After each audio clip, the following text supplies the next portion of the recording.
अस्सलाम वालेकुम फूफो जान। माहा बहुत धीमे लहजे में कहती हुई असद की मामा के गले लग गई और उसकी आवाज बैठी हुई थी, आंखें नमनाक, चेहरे पर खामोशी। इसके आते ही माहौल संजीदा हो गया। असद माहा की तरफ हैरानगी से देख रहा था। माहा ने असद से भी सलाम कहा और फूफो के पास ही बैठ गई। असद की मामा की आंखें भी नम हो चुकी थी और माहा का उसाल लगाते हुए कहने लगी, मेरी बच्ची, मेरी जान। माहा असद इस मामले से बेखबर था, इसलिए हैरान था कि ये सब क्या हो रहा है। माहा से सब ऐसे क्यों मिल रहे हैं। माहा ने असद की तरफ देखा जिसमें हैरानगी के साथ साथ कई सवाल थे। माहा नजरें चुराते हुए, फूफो आपकी तबीयत कैसी है? मैं ठीक हूँ बेटा, बस घुटनों में दर्द रहता है अब तो, फूफो ने वजाहत करते हुए कहा। खाना तैयार है मामा। भाभी की आवाज से सब मुतवज्जा हुए तो मलीहा की मामा ने कहा, ठीक है, और साथ ही असद की मामा से, आपा आप फ्रेश हो जाएं। फिर असद की तरफ देखते हुए, बेटा आप भी फ्रेश हो जाएं, मैं खाना लगवाती हूँ। जी मुमानी जान, असद ने एहतराम से जवाब दिया और मलीहा की तरफ देखने लगा। जी असद भाई, मुझे पता है आपको मेरी जरूरत है। मलीहा ने शरारत से असद को कहा तो असद फौरन, जी आप ठीक समझी हैं, अगर थोड़ी अनायत कर दें तो। जी आइए मेरे साथ। मलीहा के अंदाज से सबके चेहरे पर मुस्कुराहट लौट आई। असद मुस्कुराते हुए मलीहा के पीछे चला गया। ये मलीहा भी ना बाज नहीं आती शरारत से। मलीहा की मामा ने मुस्कुराते हुए तबसरा किया, अच्छा है ना, तुमने इसे बाज करके करना भी क्या है, खुश तो रहती है ना।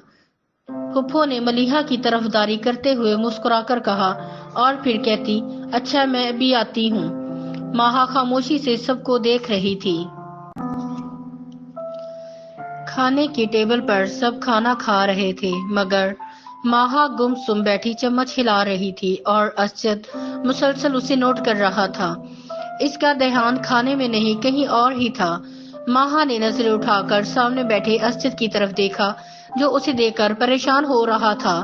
माहा की आंखें सुर्ख थी और चेहरा बिल्कुल गुलाबी था, जैसे वो रात भर सोई ही ना हो और अब भी बामुश्किल कंट्रोल किए हुए हो।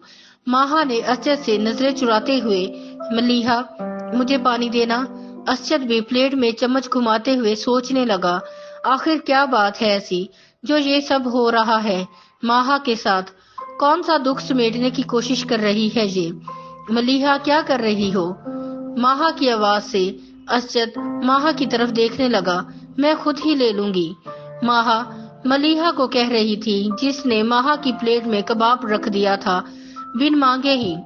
जी मुझे पता है जो आप खुद ले लेंगी, खाएं जल्दी से, मैं देख रही हूँ जो खाने से मजाक कर रही हैं अब। मलीहा ने प्यार से डांटते हुए कहा और फिर नजरें घुमाते हुए कहने लगी, कौन मलीहा, मैं तो आपको नहीं जानती, और खाना खाने में मगन होने का नाटक करने लगी। मलीहा की इस शरारत से सब लुत्फानंदोज हुए। फिर थोड़ी देर बाद मलीहा माहा की प्लेट में थोड़ा सा चिकन और रख दिया। मलीहा तुम क्या कर रही हो। माहा ने धीमे से लहजे में मलीहा को डांटा तो मलीहा ने भी धीमे से अंदाज में कहा, कुछ नहीं, आपकी प्लेट में खाना, चलो अब खामोशी से खाओ वरना जोर से बोल दूंगी मैं। तुम्हारी तो मैं बाद में खबर लेती हूँ। माहा ने मलीहा को चुप कराते हुए कहा, बात की बाद में देखेंगे, पहले खाना तो खाएं।